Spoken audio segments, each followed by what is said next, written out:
Oxfam की एक report आई है जो राहुल गांधी जी की उस बात पर मुहर लगाती है जहां पर वो ये कहते हैं कि देश के संसाधन और देश की दौलत कुछ ही लोगों ने अपने कब्जे में कर ली है। ऑक्सफैम की रिपोर्ट का ये कहना है कि देश की 1%, मात्र 1% आबादी के पास इस देश की 40% दौलत है और देश के 50% जनसंख्या के पास, मतलब आधी आबादी के पास मात्र 3% देश की दौलत है।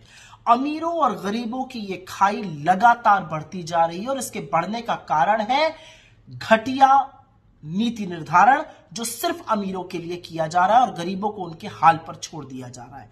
2020 में बिलियनियर्स की संख्या 100 थी, 2021 में 142 हुई और 2022 में वो बढ़कर 166 हो गई।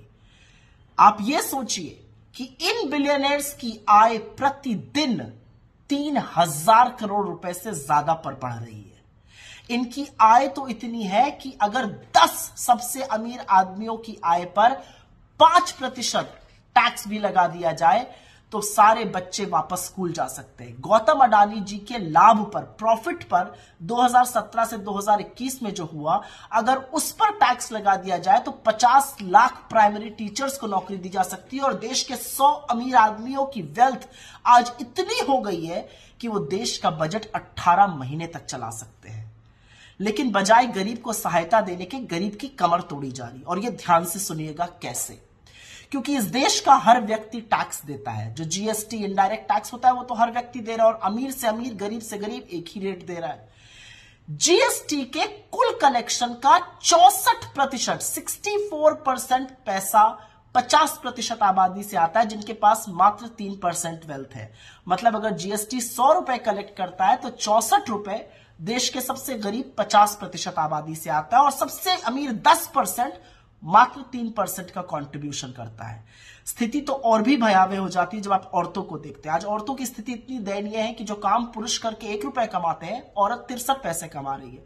दलित उसी काम के 55 पैसे कमा रहे हैं। गांव ग्रामीण क्षेत्रों में तो जो शहर की आमदनी है उसकी वो आधी कमा रहे हैं।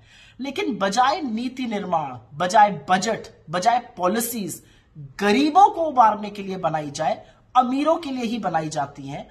और यह शायद इस बात से प्रतिबिंबित होता है कि 23 करोड़ लोग आज इस देश में भुखमरी का और गरीबी का शिकार है।